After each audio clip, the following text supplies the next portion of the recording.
Welcome to our panel discussion. It's linked to a fabulous weekend of events organised by the Peadar O'Donnell Socialist Republican Forum, with the overall theme of the weekend called A Celebration of War for Independence 1919 to 1920, Labour Will Wait No Longer.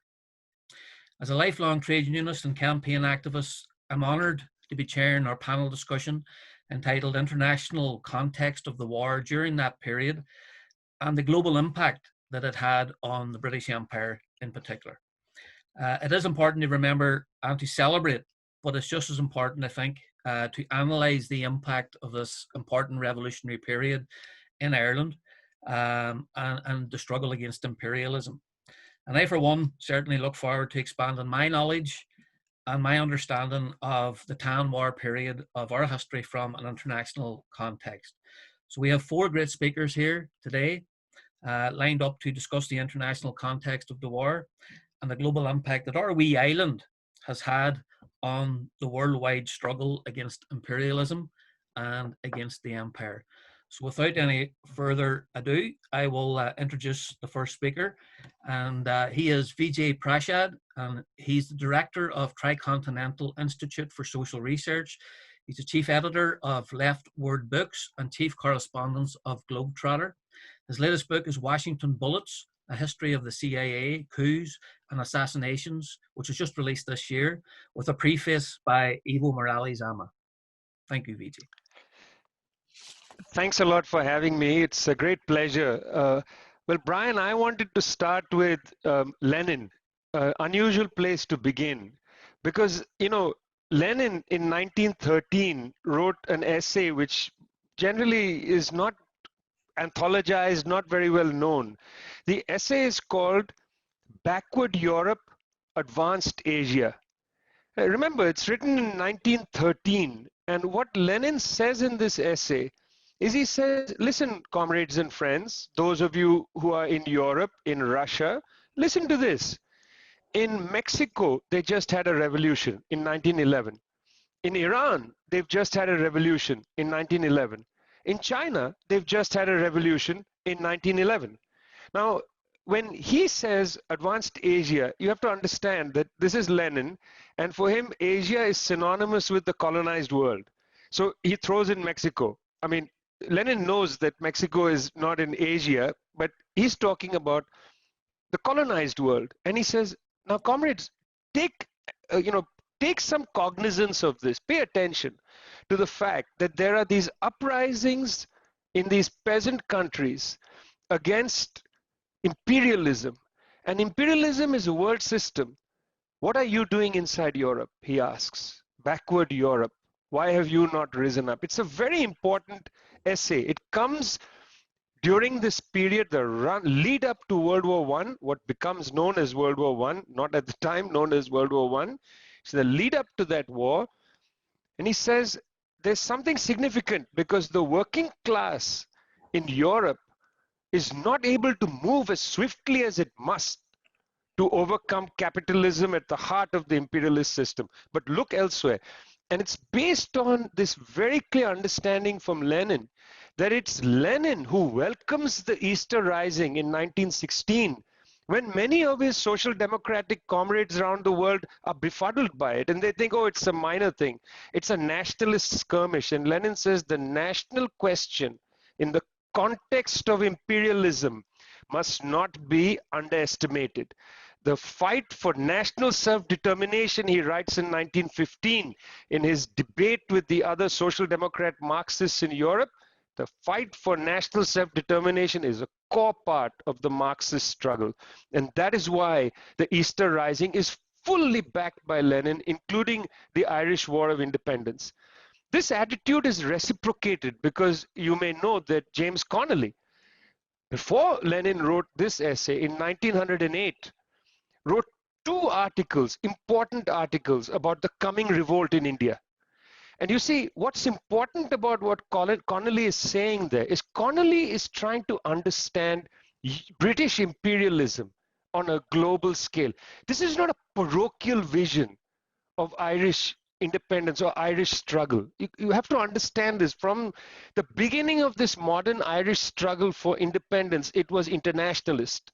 And James Connolly is a key part of this, key person to drive this internationalist agenda of Irish independence. It was never a parochial, narrow, suffocating form of nationalism. It was a socialist, internationalist form of liberation being sought in this very small place called Ireland, which has an outsized reputation because of the bravery of the people in their struggle against imperialism, and the continued support in many quarters for fights against imperialism, whether it be in Venezuela today or it be to defend Cuba, etc. The residue of the internationalism evident in James Connolly is going to be very hard to scrub out, however much the bourgeoisie tries to do so. So this internationalist feeling is there, not just coming from Lenin, it comes from inside the Irish struggle. And Connolly writes in 1908, the people in India require justice, he says. I mean, that's a very strong line. And let's be clear, this gentleman is not just talking about India. He's also talking about Ireland. When he writes that the people of India require justice, this is not, because the next sentence is, they don't need charity. They need justice, he says. They need self-determination. This is a core message of his own towards the people who live around him. This is not just James Connolly, who we know is a man of the left, a distinguished man of the left. But, you know, De Valera travels to Eamon de Valera. And by the way, let me apologize for saying all these Irish names in a thick Punjabi accent, but I'm going to try my best and just try saying my name, okay? If you think my accent is funny with your names, try saying my name in your accent. Okay, Eamon de Valera goes to New York City.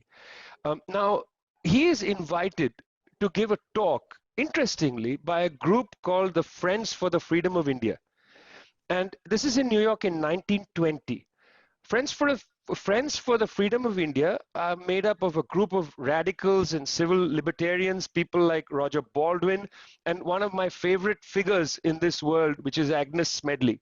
Agnes Smedley, of course, the great American brave person who spends much of her life in China, writes one of the best biographies of a Chinese revolutionary. This is her biography of Tudor. You know, quite a amazing person, Agnes Smedley. Agnes Smedley was the secretary of the Friends for the Freedom of India. Before Eamon de Valera gets there, I was digging around in the Smedley archive and I found this letter from March 18, 1920, which Agnes Smedley writes to the Hindustan Ghadar Party, which is founded in San Francisco. Here's the interesting thing is the leading Marxist left party for independence of India is founded in California in 1913. Our Communist Party, our communist tradition starts in Tashkent in the USSR in 1920. I mean, we have a truly internationalist communist history in India. One of the leaders of our party, M.N. Roy, in the early days, M.N. Roy was the representative at the Second Comintern Congress from Mexico, because he happened to be the founder of the Mexican Communist Party. I mean, we come from an internationalist tradition. You know, we don't truck with narrow, suffocating forms of nationalism. We just, that's not part of our history. It should not be anybody's history. You know, we are born, bred internationalists. So here is Agnes Smedley in 1920, in March 1920, writing to the Ghadar Party. And what she says is, yesterday, 55 of the Hindu workers, she means Indian workers, that was just a word they used, 55 of the Hindu workers marched under our banner, Friends for the Freedom of India, in the St. Patrick's Day parade. They wore red, green, and orange turbans and were much cheered and admired along the route. Moving pictures were taken of the parade, in some of which our section will undoubtedly appear. Watch out for them.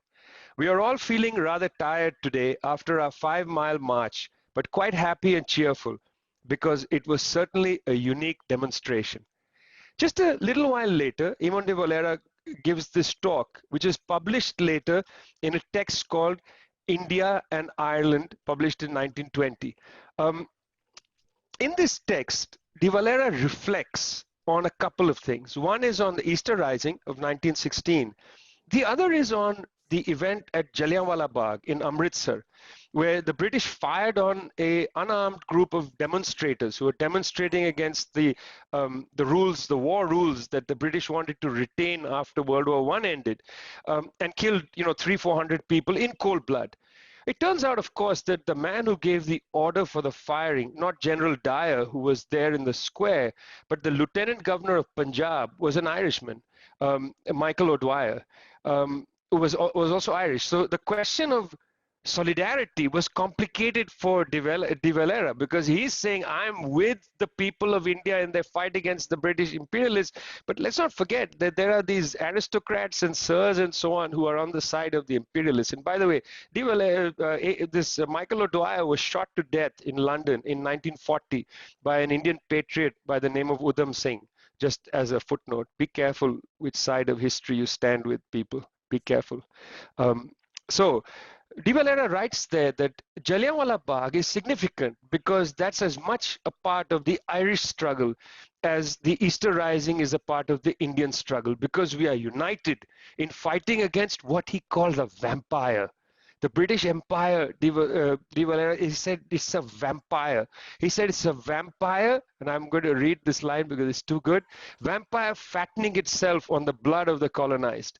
Now, because he's giving the talk in New York, he goes on and on about the American Revolution and how it's, must be, what they did should be replicated and so on. But I actually don't take that seriously. I just think that's where he's speaking. What he's really saying is that India and Ireland are part of one united struggle. And he says there that British imperialism would prefer not to take the sword out of the scabbard. They would prefer to dull us into subservience. They would prefer not to cut our heads off. They look bad because they want to appear liberal. Come on, guys. This is such an appropriate comment for now. Imperialism never likes to bomb. It prefers to do its job by reducing your confidence to nil and getting you to bow and scrape before it. That's the preferred option. And he says that. He says, be careful. He says, every time we rise up, they will cut our heads off, because it's a vampire fattening its blood. It cannot afford not to attack us. But on the other hand, that's not its preferred option. So if it doesn't attack you, that doesn't mean it's not sucking your blood. It's a great pamphlet, and I really hope it gets read and circulated, 100 years later, because that was in as I said, 1920. A book was published by somebody played, and of course, you get your partly semi-independence in 1921, but a book was published not long after that, which you all probably know, by Dan Breen, called My Fight for Irish Freedom, 1929, banned in India, but read nonetheless by the radicals, which inspired our comrades in Chittagong, which is now in Bangladesh, with a very important Chittagong uprising led by Master Da or Surya Sen. Now, when they are arrested and thrown into the circular jail in Assam, they say we were inspired by Dan Breen's book. That book inspired a rebellion. By the way, everybody that was released from prison joined the communist movement. One person became an anarchist, Anand Singh. He became an anarchist. Everybody else joined the communist movement. But these inspirations are very interesting, and they should not be underestimated, the role they play. This act of mutual inspiration, because again, as De Valera said, and before that James Connolly, this is one movement. There is no Irish War of Independence and Indian War of Independence. There is only the anti-imperialist struggle. We should never see it as separate. We should understand the separate importance of each, the contextual importance, but we are fighting and we fought the same struggle, and that's important. 1932, and I'm so glad, and I'm going to say this name terribly, Peter O'Donnell, right? Peter O'Donnell, Peter O'Donnell Forum. Well, I don't know how many of you know, but in 1932, Peter O'Donnell, alongside the Wood family and Maud Gon McBride, created the Indian Irish Independence League, which he was very much a part of. It had very close relations with the more centrist people in the freedom movement. Vittal Bhai Patel, brother of Sardar Patel, who becomes the first Home Minister of India, and then Netaji Subhash Chandra Bose, who later will have relations with the Japanese and so on. But Bose comes to Ireland in 1936 or 37. He comes to Ireland and he gives speeches and he interacts with people and he seeks support for the struggle. It was an act of great embarrassment to the government in London to have these radicals show up in Ireland and give lectures, public lectures, be feted, meet the leadership of the country, go and learn about agriculture. You know, Bose was very interested. Let's learn about various forms of agriculture and so on. Few minutes remaining. I'm just giving you a sense of the connections. You know, there's so much to be said, but just the connections.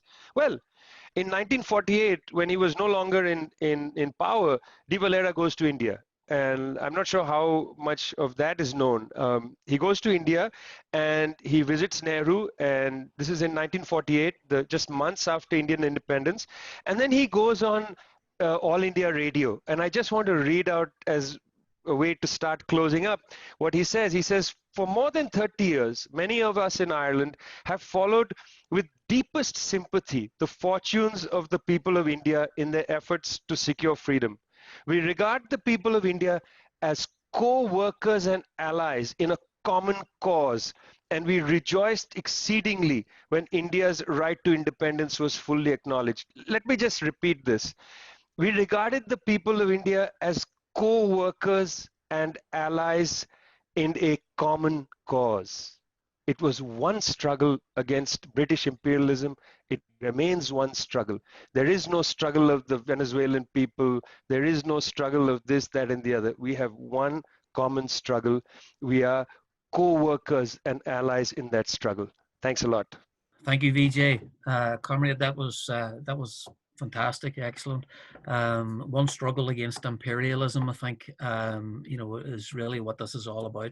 It's what the Peadar O'Donnell Forum is all about as well, and it's really what this weekend of celebrations is all about. So thank you very, very much for that contribution. And I really enjoyed, you know, the name dropping there, Lenin and Connolly and Agnes Smedley and Dan Breen and Peadar O'Donnell.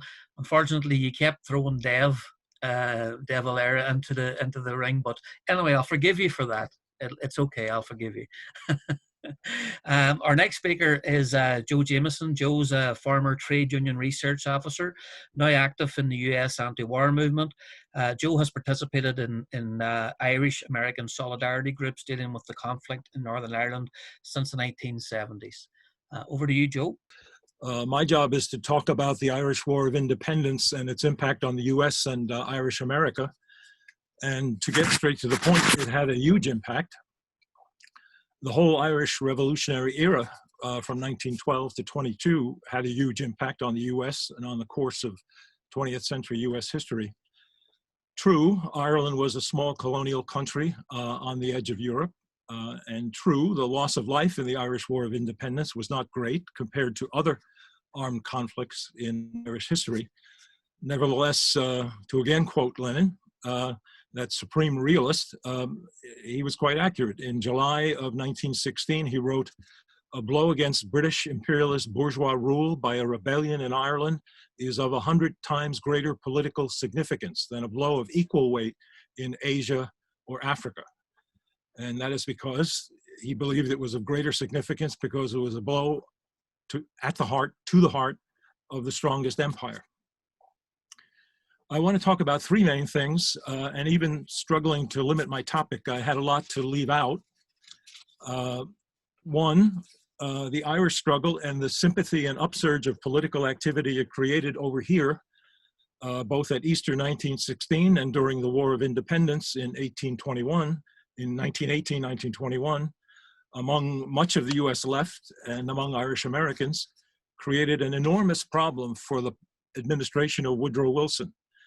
That administration was eager from early 1916 onward to enter the war on the side of Britain. Two, after the World War I's armistice in November 1918, the same sympathy and activism during the War of Independence greatly complicated Woolston's efforts to conclude a peace treaty, hypocritically proclaiming the principle of self-determination for all peoples, at least in Europe, except the Irish. 3, revolution in Ireland inspired in the US the biggest mobilization of Irish American and broader progressive American support for Irish freedom ever seen in this country. As Vijay has already described, the Irish Revolution inspired other colonized peoples in Asia, Africa, and Latin America. Here it went beyond inspiration. Irish American Republicans such as John Devoy, to a considerable extent, had in the preparation of the Irish Revolution. There was a powerful emotional impact on US public opinion, perhaps not seen again until the H-Block hunger strikes of 1981 during the War of Independence. The leading American journal of opinion, The New Republic, stated, first came the Irish Rebellion of April 24th, 1916, which the British authorities suppressed so ruthlessly that even Anglophiles in America were shocked. The Dublin executions have done more to drive America back to isolation than any other event since the war began. In the War of Independence, 3 years later, British brutality in Ireland resumed and continued to shock US public opinion. The American Commission on Conditions in Ireland, composed of judges, liberal lawyers, newspaper editors, leading Protestant churchmen, top journalists, US senators, state governors, pioneer civil rights leaders such as W.E.B. Du Bois, kept the nationalist viewpoint before the American public, all concerning Black and tan atrocities in Ireland. The Irish American community was never more powerful than it was in that era, the second decade of the 20th century. In that decade, it was still new enough to be profoundly connected to the old country, but large and well established enough to be powerful in US politics. Divisions in Irish America weakened its political effectiveness. Primarily, though, it was not Irish American division causing weakness, it was the strength of countervailing forces. The US had become an imperialist state. The phrase Irish America is problematic. It suggests the community that is monolithic, and it is not. There were the normal political divisions of left and right, mainly according to class. There was an additional division, left and right, with respect to the national question. On the left, there were Republican supporters of Fenianism and the IRB. And then there were the more moderate nationalist supporters of John Redmond and the Irish Parliamentary Party and Home Rule. In the 19th century, almost 4 million natives of Ireland emigrated to the US, the largest exodus around the decades nearest the Great Famine. The immigrants and their American-born children maintained a lively interest in Ireland and its politics. They joined Irish American societies to give voice to their grievances and to demand the injustices against their people be corrected. The immigrants never forgot the famine. Without the famine in mind, it's impossible to understand the tenacity of Irish separatist movements expressed in Fenianism and 20th century republicanism, both in Ireland and in the immigrant centers in the US. Largely Catholic and nationalist and poor, the 19th century emigrant Irish, unlike the 18th century emigrant Irish, gathered in the big eastern cities. By the first and second decades of the 20th century, they were a force in the Democratic Party. The Democrats, in the person of Woodrow Wilson, were in the White House in 1912, 1920. Irish Americans dominated the Democratic Party in many large cities, and Wilson had to take into account their political viewpoints. And so there was this fundamental contradiction. The US had become an imperialist power with a strong affinity to imperialist Britain, but it contained a large and influential Irish community insisting on Irish freedom. Irish America, at least its organized sector, supported all the major Irish nationalist movements. Daniel O'Connell, and for Catholic emancipation and repeal of the Union, the War for the Land, and Davitt. They demanded that young Ireland leaders not be transported to Australia. They supported Parnell. They supported the movement for Home Rule. Some of them supported more advanced forms of politics. Fenianism began in New York among young Ireland exiles after the abortive rising of 1848. They sent money to James Stephens. In America, it was called the Fenian Brotherhood. and it grew to become a force in the US Civil War when tens of thousands of Irish, many of them sworn Fenians, served in the Union Army. John Devoy, editor of the Gaelic American in New York, was one of the best-known Irish revolutionary nationalists. He wrote that from 1871 to 1916, the IRB was maintained almost entirely by moral and material support from its US support group, Clan na Gael. While never renouncing physical force in principle, Devoy steered the movement to constitutional political action in non-revolutionary times. In August 1914, under the new conditions, he reverted to revolutionary strategy and physical force and began discussions with the German ambassador to the United States about German arms deliveries to the US. But the more or less standard answer that all such organizations received over those decades, moderate or radical, when they demanded that the US government do something for Ireland, was that Britain is a friend of the United States, and in 1917-18, it became Britain is a military ally of the United States. The US had become an imperialist state in the 2 decades before 1900. The Spanish-American War established by force of arms US control of Cuba, the Philippines, Puerto Rico, still a US colony today, and Guam in the Pacific.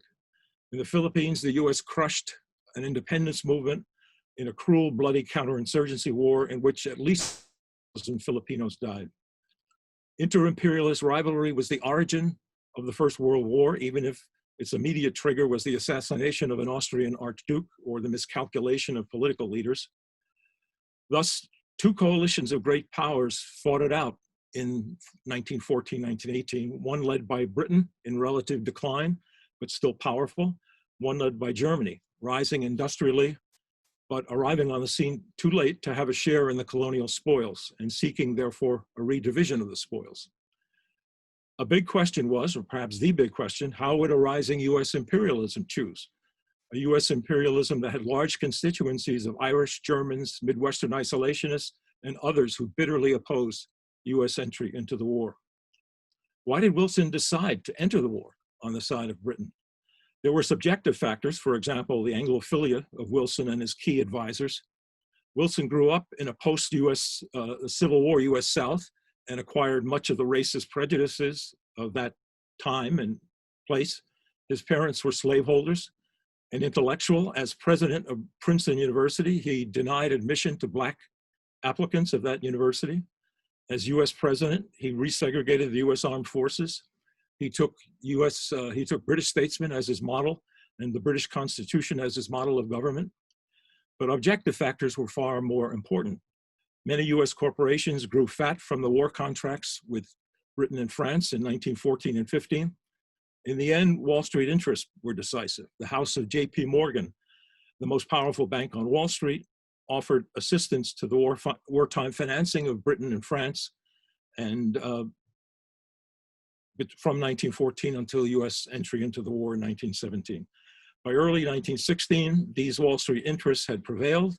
Wilson's top advisor, in February 1916, signed a secret agreement with the top British leader, Sir Edward Grey, by which a peace conference of all belligerents would be called by the United States.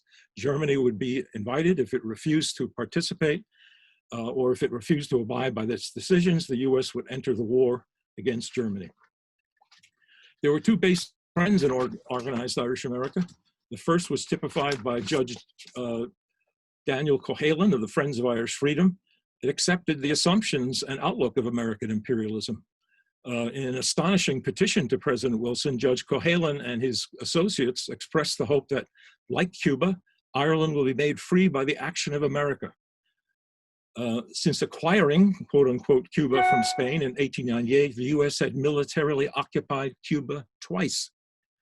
The second trend, strengthened by the arrival of veterans of 1916, including Socialist Republican Liam Mellows, was typified by the activity of the Irish Progressive League.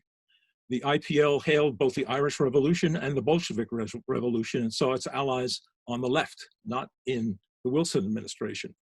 It drew from the more left and internationalist elements in the Socialist Party, from veterans of the anti-war movement, from the remnants of James Connolly's Irish Socialist Federation, from the more progressive trade unions, and from the staunch Republicans in the Irish American community. Let me conclude, and this is my crucial point. The Easter Uprising and the Irish-American support for it was one of the major factors delaying US entry into the war on the side of Britain for 1 year. The World War had begun in August 1914. Not until April 1917 did the US enter the war on the side of Britain. By early 1916, Woolston had secretly decided to enter the war on the British side. The Easter Rebellion, occurring unexpectedly in April 1916, delayed US entry into the war for a whole year. The Easter Rebellion thereby directly influenced the length and outcome of the First World War. The Easter Rebellion and the Irish War of Independence were part of a worldwide revolutionary upsurge. In Ireland, insurrection and guerrilla war and Soviets and general strikes were of a piece with the Bolshevik Revolution and other worker revolts in Eastern and Central Europe. Similarly, the treaty and civil war in 23-24 and the victory of the conservative forces in that civil war were part of a worldwide trend of counter-revolution against national independence movements and worker revolts set in motion by the bloodbath of 1914-1918. Even in the US, fear of Bolshevism and radicalization of the working class led to repression. The Palmer raids, named after Wilson's Attorney General, were conducted in 1919 and 1920. They tried to capture and arrest suspected leftists, mostly Italian and Eastern European immigrants, especially anarchists and communists, and deport them from the United States. And thousands were deported. In the most famous case, innocent Italian immigrants, Sacco and Vanzetti, were framed and executed. Nevertheless, Irish-American political efforts in this era mostly failed, insofar as they were not strong enough to keep the US neutral and out of the World War. But Woodrow Wilson failed too. He never won US Senate ratification for the League of Nations. His domestic opposition, including the isolationists, the left, and most of the Irish, was too strong. In the Versailles Treaty 1919, British and French imperialism won the bulk of the spoils of war, not US imperialism. But to sum up, for the supporters of Irish freedom, it was a great achievement to disrupt the war plans and later the peace plans of the US, the second most powerful imperialist state, and soon to become, certainly by 1945, the most powerful imperialist state. Thank you very much, Joe. A very comprehensive overview there of the impact of the Tan War, particularly on, as you call it, the largest imperialist state that ever existed on this planet. So thank you very much for that. That was excellent. So our third speaker is Mark Hayes. Mark is a senior lecturer in human science, and Mark began work as an industrial labourer at British Shipbuilders in Woolston, Southampton. He was made redundant in 1978. Oh, Mark, come on. Margaret Thatcher. Margaret Yes. Thatcher. What a bitch. And he began a degree in politics at Portsmouth Polytechnic. He was the grateful beneficiary of a free education and gained a doctorate in 1991 from Southampton University. And Mark started teaching at Southampton Institute in 1992. Thanks, Mark. Right, okay. My brief, as far as I'm aware, was to look at the relationship between the Irish War of Independence and Britain. I'd like to thank you, Brian, for inviting me to this little chat. And can I say to Vijay that your accent is far more acceptable in Ireland than mine is. So apologies for that. Anyway, I'm going to do a number of things. I'm going to look at the relationship between the war and British perspectives in terms of a number of areas: the government, the Tory party, the Labour movement, and the ruling class. And what I hope to do is maybe bring out some broader observations about the nature of imperialism, which will tap back into something that Vijay said. Firstly, with regard to the British government, it's pretty clear, everybody knows it was a Liberal-led coalition during the First World War that had supported Home Rule in 1912, with the essential caveat, of course, that British Empire interests were protected. It's interesting to note, I think, that it was the introduction of conscription in Ireland, which effectively solidified nationalist resistance. And Lord French, Lord Lieutenant of Ireland, said that Irish conscripts could be easily aroused to imperial enthusiasm if they could be freed from, quote, a few crafty sedition mongers and priestly fanatics. So I don't think we should ever underestimate the extent to which the British government can misunderstand or underestimate the Irish. So I think that's my first observation. My second one is this, with regard to the government, the British government, is that at the end of 1918, the Sinn Féin majority for Irish independence created a very large political problem for the British government. And the coalition took a hard line once that resistance became militarized. And they disseminated the murder gang theory of resistance, the murder gang theory of armed insurrection. And this is, interestingly, not the last time that this particular trope would be wheeled out. But the cabinet, the point is the cabinet authorized the auxiliaries. The brutal reprisals were authorized at the highest level. And there's a quote from Lord Cecil who says, who said, "There's no such thing as reprisals, but we think they're working." And that indicates the duplicity, the absolute duplicity of the British government. And I think, to be honest, most Irish people realise that the British governments were never to be trusted. You know, that idea of perfidious Albion. And I think that the Irish people believe that in the marrow of their bones, really. In reaction to the War of Independence, Foreign Secretary Curzon proposed what he called certain Indian measures. And the purpose was clear, because the chief of the Imperial Staff Field Marshal, Sir Henry Woolston, said, if we lose Ireland, we lose the empire.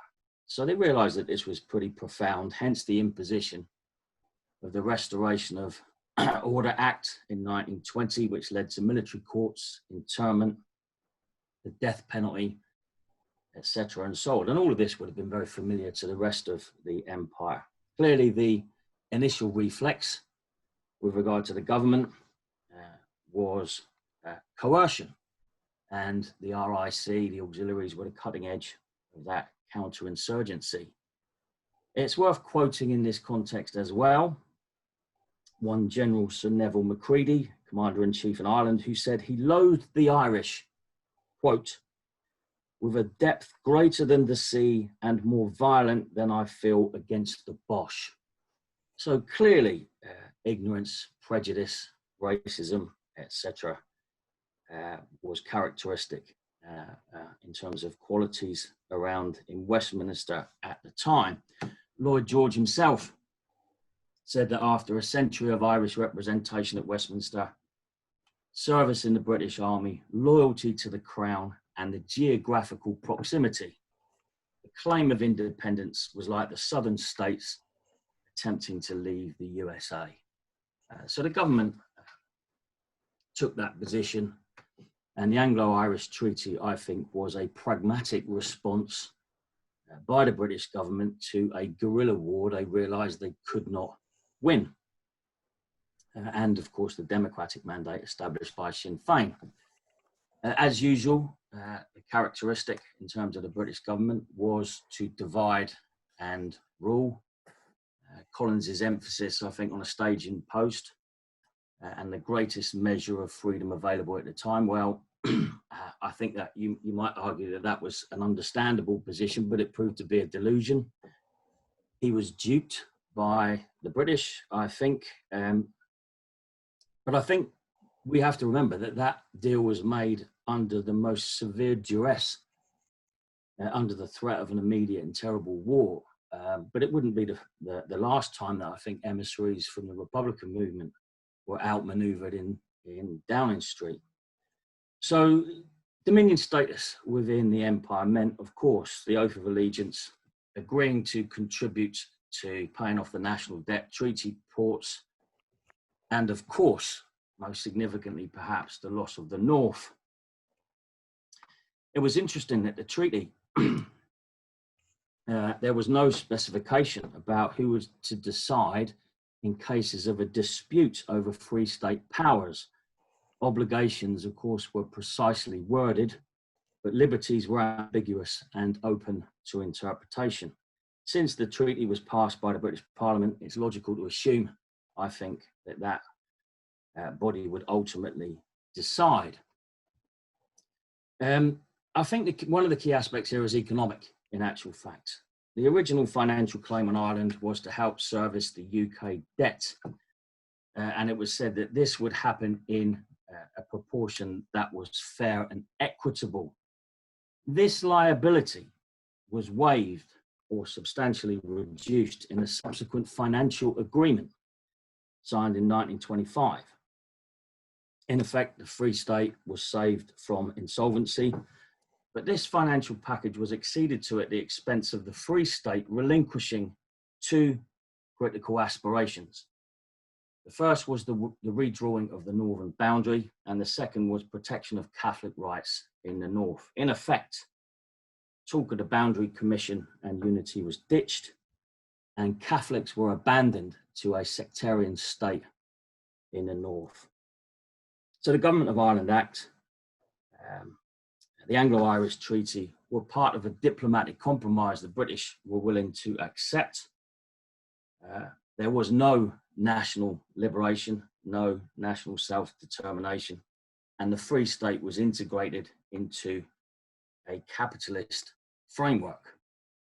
If we look at the Conservative Party, move on from the government, the Conservative Party, well, they were pretty hard line with regard to home rule. They didn't like it.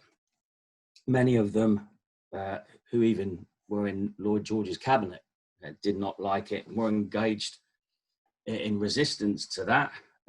Lloyd George's priority, I think, was Versailles, but nevertheless, he was engaged in a fairly precarious balancing act. The Tories were very unhappy that they'd lost leverage in the House of Lords. They were prepared to use military force in support of Carson and Ulster. And consequently, I think this deal was quite difficult for some diehard Tories to accept. And of course, I think the Lloyd George coalition collapsed in part because of the attitude of some Tories over the Irish issue. The thing about the Tories is that over time they accepted that deal because it's pretty clear that British interests prevailed. There's no question either that the Tories saw the War of Independence as a treacherous act committed by barbarians and uncivilized people. So there's a kind of racist overtones in much of their position with regard to Ireland at this particular time. But I think there's a broader point to be made here with regard to the way the Tories are able to adapt to changing circumstances, actually. If you look at Tory ideology, Tory statecraft, which I have done over the years, and their capacity to change, to respond to changing circumstances. If you think about it, they've accommodated the nouveau riche of the industrial elites, the rise of democracy, the fall of empire, the creation of the welfare state, Brexit. They've done all of that whilst maintaining the integrity of their state and their preeminent position as the natural party of government. And in a really grotesque way, I find that quite admirable, really. So that's the relationship with the Tories in terms of attitudes to the War of Independence. The Labour movement, if we move on quickly, there was obviously a reaction to the brutality of the Black and Tans. This reflected public opinion, which was antagonistic. A few MPs made very vocal noises of discontent, but in general, the Labour Party endorsed the Irish treaties. There was a support group, which I don't know a great deal about, called the Irish Self-Determination League, which came out against partition. But most in the Labour Party were happy that the dispute had been resolved, or at least apparently. The leading parliamentarian, Arthur Henderson, spoke for many when he said, "The whole of the British Labour movement will welcome the news of the settlement, not only with joy, but with great satisfaction. The Irish will be masters in their own household. That is national freedom." we of the Labour Party have strongly favoured the approach followed by the government. When those treaties were signed, the Labour Party and the TUC made joint statements saying they were happy to see that the regimes reflected Irish aspirations, but as long as they did not present, quote, a military or naval menace to Great Britain. In effect, the Labour Party wanted the whole thing off the agenda. This weighed far more heavily than any lingering doubts about the moral rectitude of partition or the subordinate status of the Free State. I think any account of the left in relation to Ireland has to acknowledge that historically the British working class benefited from empire. And of course, some left-wing analysis acknowledges, is honest enough to acknowledge this. But the Labour Party has been irredeemably connected to the political class, the political establishment at Westminster. It was acutely aware of its responsibilities as a government in waiting. Remember, of course, there was no Labour government until 1924. Moreover, the Labour Party was deeply concerned that association with Irish Republicans, Irish revolutionaries, could be an electoral liability. Labour wanted to establish itself very clearly as a safe pair of hands. And the same has been true ever since. You can go through history and look at the fact that MacDonald formed a national government, Attlee procured nuclear weapons, Woolston sent troops into the north, Blair genuflects in front of American power, and now we've got Starmer with the "We Love Britain" bullshit. I think it's quite interesting, actually, that Corbyn did not subscribe to this particular perspective and was absolutely destroyed. So the Labour Party has always been anxious to prove to the ruling class that it can protect the interests of the British state, which brings us on to the ruling class. Many of them had personal, social and political ties to wealthy elites in Ireland. They resisted.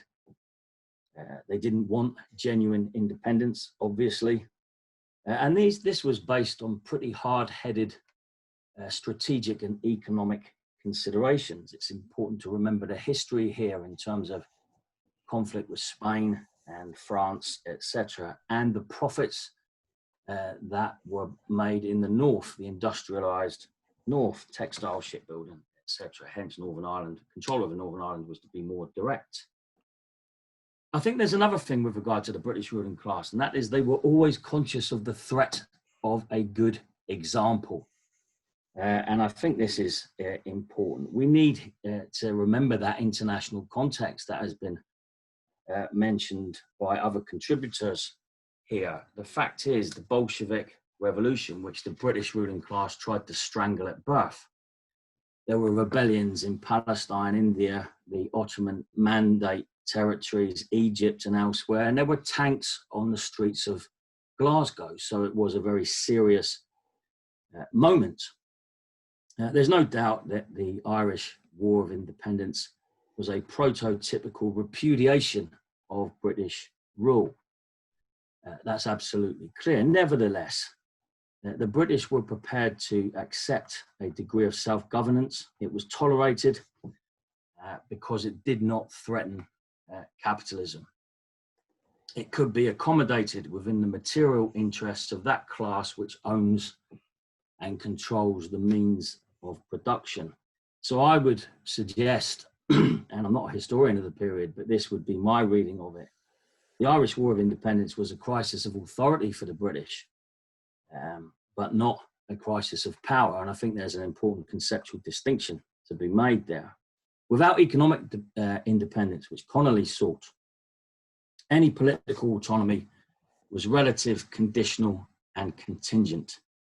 The Free State had to be and was fully integrated as a subordinate component of an economic system dominated by Britain and the United States. The fact is, if Britain had required it, they could have and would have reinvaded. I don't think there's much doubt about that. Craigavon requested it in 1940. Churchill dismissed it as unnecessary, but if you read Field Marshal Montgomery's memoirs, he talks about plans to seize Cork. And we have to remember that the British ruling class are masters of manipulation in their own self-interest. They have used military force, state coercion, torture, bribery. They distort the media and construct racist tropes in order to sustain their predominance. And this is what they did in that period. I want to just say, just as I finish, say a few words about the nature of the changing nature of imperialism, because this ties in with what Vijay was saying. There is obviously still imperialism, but the nature of it, I think, has changed fairly dramatically, and this is maybe something we can discuss. Imperialists don't need to sustain its dominance with administrative structures now, formal administrative frameworks. Capital can control and utilize autonomous entities as long as they're integrated into the capitalist system. And you can see this through the World Trade Organization, IMF, World Bank, etc., etc. The fact is that imperialism has changed its nature. Now, I don't think we should get fooled by this idea of humanitarian interventions. We've seen this in the Middle East, we've seen it in Iraq, we've seen it in Libya and other places. Wherever there are combat fatigues on the ground, there is someone somewhere in a tuxedo laughing all the way to the bank. So in conclusion, in terms of the British relationship to that particular event, that extraordinary event, the resistance of the Irish, I think British governments reflect the interests of that ruling class, but they are able, because of more or less unlimited resources, to think in terms of 30, 40, 50 years ahead, when their adversaries can barely think of what's going to happen next week. So in essence, I think that's what happened in 1921-22 in Ireland. They were faced with the possibility of genuine Irish independence and sought a compromise which reflected their own material interests. And in this, I think they were reasonably successful, because the Irish War precipitated a limited political change rather than a genuine socio-economic transformation. So I think that period was effectively managed from a British perspective. I'll finish on a positive note. The continued success of imperialism and the ruling class is contingent upon another range of factors, but principally the capacity of ordinary working people to interject. Thank you.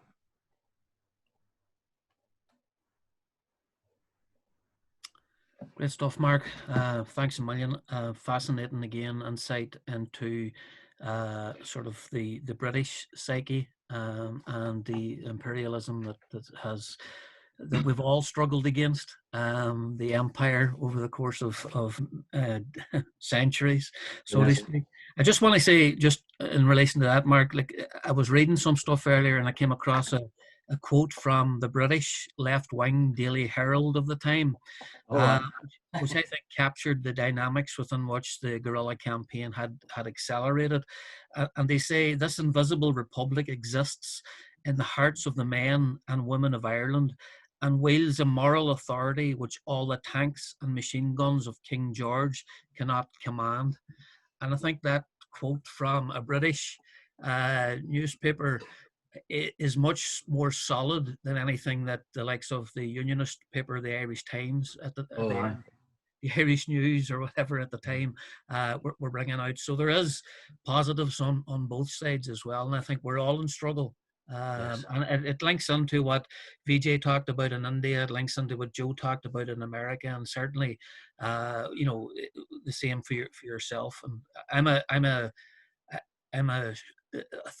I grew up with Thatcher, so I sympathize completely with everything that you were saying there as well. So thanks, Mark. I appreciate that.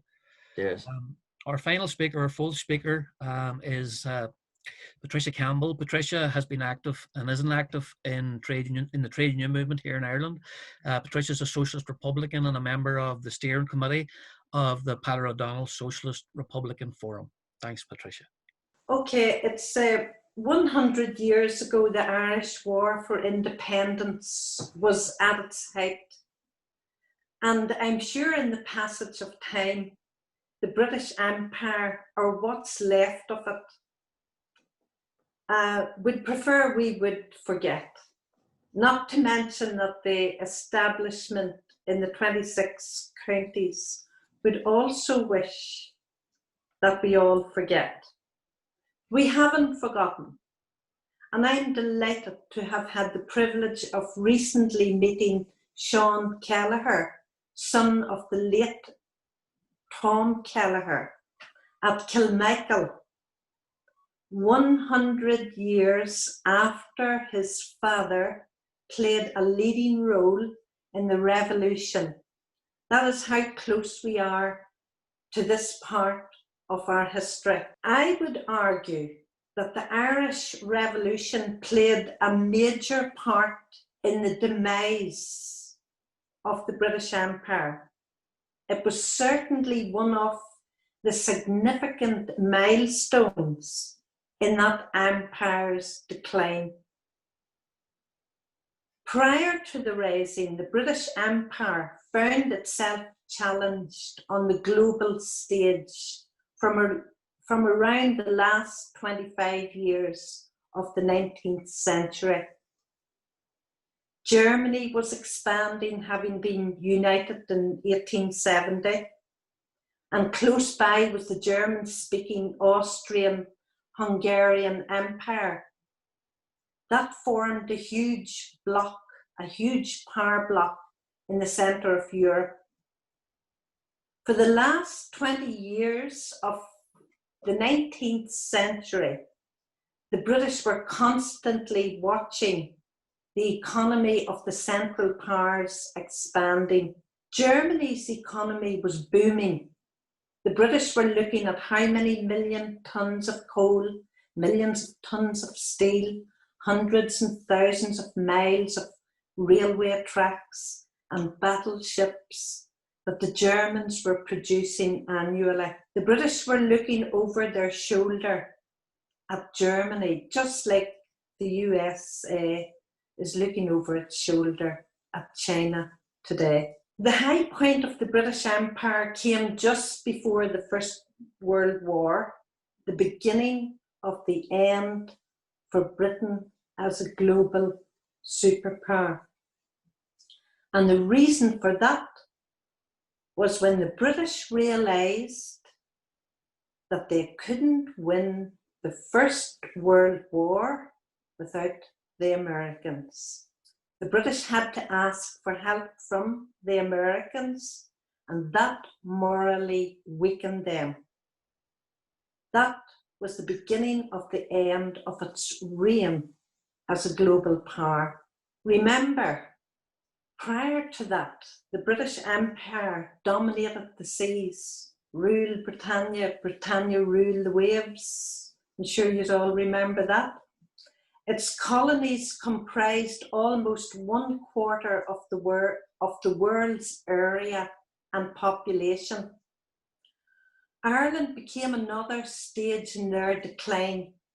Once the small neighbouring island with a small population showed that it couldn't be held securely, the rulers of the British Empire knew that they were in a new and difficult place. The Irish War for Independence impacted across the globe and inspired many other countries to break away from the empire, and our previous speakers have already alluded to that. India, with a much larger population and thousands of miles from the UK, took the view that if Ireland, a small island, could break the connection with London, surely they could too. Ho Chi Minh, working as a cook at the time in London, later to become president of Vietnam, took great courage from the Irish Revolution.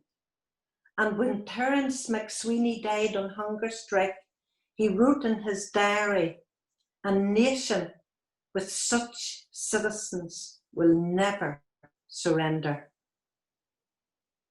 The hands-off Russia movement was supplemented by a hands-off Ireland movement on the docks and railways by workers in Britain in the summer of 1920. Burma and African Americans demonstrated their inspiration. We were watched carefully throughout the globe, and especially by colonized countries and resisting colonized minds. Now, England's difficulty was always viewed as Ireland's opportunity. The British would call it a stab in the back.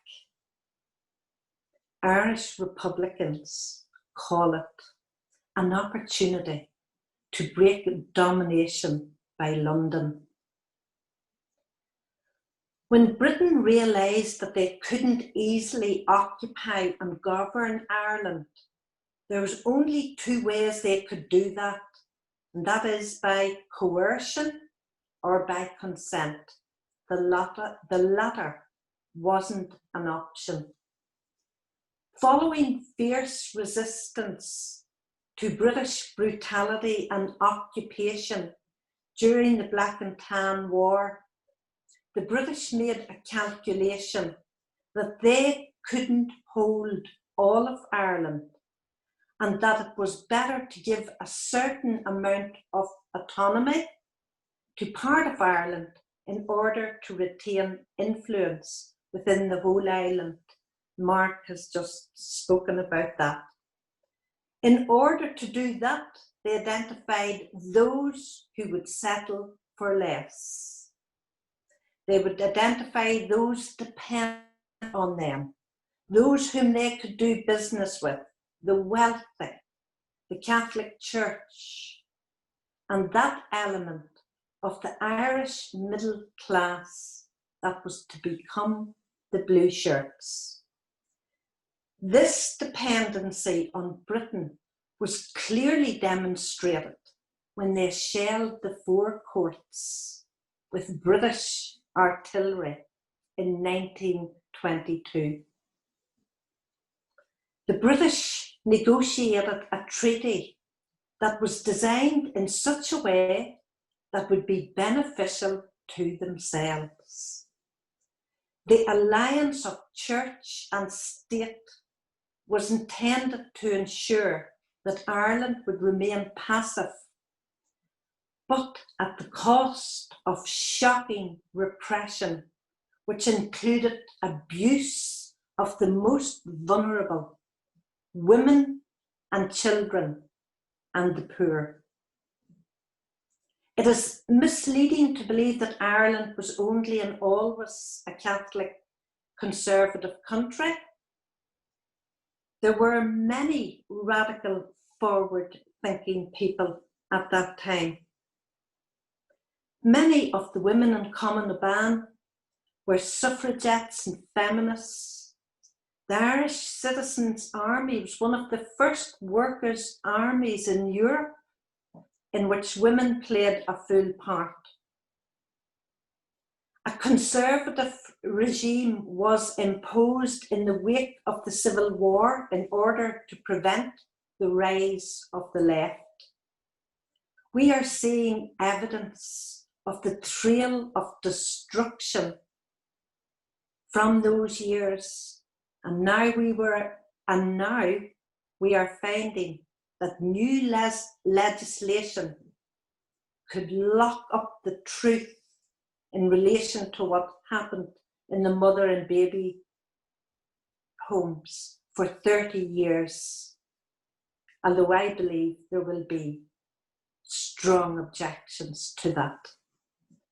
The blue shirts, by the way, out of which emerged the current Fine Gael party, fought for Franco's fascist regime in Spain, where the Catholic Church were given control of state schools, institutions, and morality. Whatever other differences they and De Valera's Fianna Fáil had, they both ended up agreeing on a state built on reactionary Catholic, run by the Catholic Church. It's important to add that this is a feature of British imperialism, a well-practiced policy of divide and conquer, awarding privilege to one section of society so that it governs the majority on behalf of the empire. Britain did this all over Africa. In Uganda, for example, they recruited loyal subjects from Asia to manage the area on behalf of the Crown. Interestingly, British Home Secretary Priti Patel's parents were part of that Asian diaspora and helped colonize Uganda. People from the Indian subcontinent were recruited and sent to Malaya to help Britain manage its colony. The Zulus were given a similar task in southern Africa. And interestingly, when South Africa was moving towards majority rule, as the apartheid regime was ending, there was a proposal that the Zulu homelands would have autonomy. The proposal was coming from within the Zulu lands, and there were suggestions that the proposal was driven by unhelpful outsiders believed to be from Britain. Nelson Mandela opposed it, saying, "We'll not have a Northern Ireland here in South Africa," and he used the term Northern Ireland. Now, maybe I should add here that it's also interesting that the Inkatha Freedom Party, IFP, and the Irish Freedom Party share the same initials and the same playbook. However, I will move on. To bring it to the modern era, the situation has now changed significantly. Britain is no longer a global superpower. After having to seek the aid of the Americans to bail them out in the First World War, and having been told by the Americans in 1956 to get out of the Suez Canal, following their joint effort with France and Israel to take it back from Egypt, the British had no choice but to withdraw because they depended on America to bail out their collapsing currency. It was considered to be the last fling of the imperial dice. Of course, the Americans had their own ideas about their role in global politics, as will testify that the 20th century has sometimes been described as the American century. The British ruling class has for over half a century now acknowledged in practice that they play second fiddle on the global stage to the USA.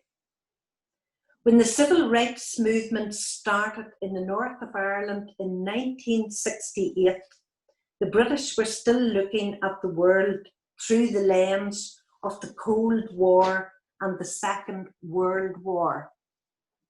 Bear in mind, the Second World War had ended less than 25 years previously, and most of Britain's political and military leaders had clear memories of, and many participated in that conflict. Consequently, their thinking had been influenced by what happened back then. The north of Ireland, and in particular the ports of Derry and Belfast, had been used as deep water ports for their battleships. The foil was used to protect convoys in the North Atlantic coming from the US to Britain. Airfields in the north were used, which were essential for them in an era when aeroplanes had a shorter range, shorter fuel range.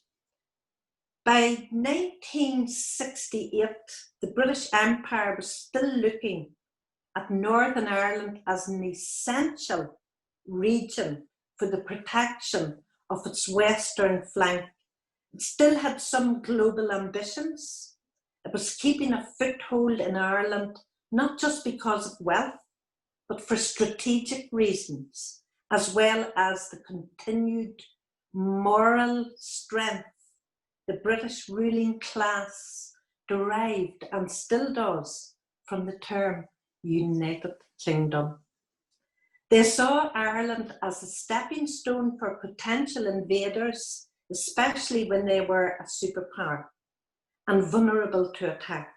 And they had to rely on their air force and navy to defend themselves. Therefore, the North's deep water ports were an essential resource. Time has, however, moved on, and technology has developed rapidly. Britain's military defences no longer need the deep water ports or airfields of Northern Ireland anymore. They can put nuclear-armed submarines in the ocean for months at a time. Aircraft has a much longer range and they can use satellite, etc.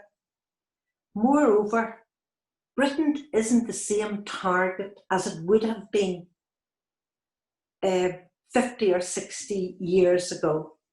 Britain is no longer a superpower. It has lost its physical empire as such. Britain now depends as much on the United States as it does on its own military strength for protection. If Russia or any other country were to attack Britain, America would declare war immediately. The Cold War with the Soviet Union has ended, but new global politics are in play. In many ways, China has replaced the USSR as the great competitor on the world stage. The Irish War for Independence was a milestone, making the beginning of the decline of the British Empire. This does not mean, though, that the British ruling class has ceased taking part or having a role in global imperialism, albeit now as a junior partner. Consequently, while never totally ruling out military intervention, they are now content to wield influence in Ireland rather than always maintain boots on the ground as in the past. The British Empire was damaged by the major setback it suffered in Ireland a century ago. It's found it is impossible to totally dominate a neighbouring small island. How could it expect to maintain possession of larger, far-flung, densely populated areas within the empire?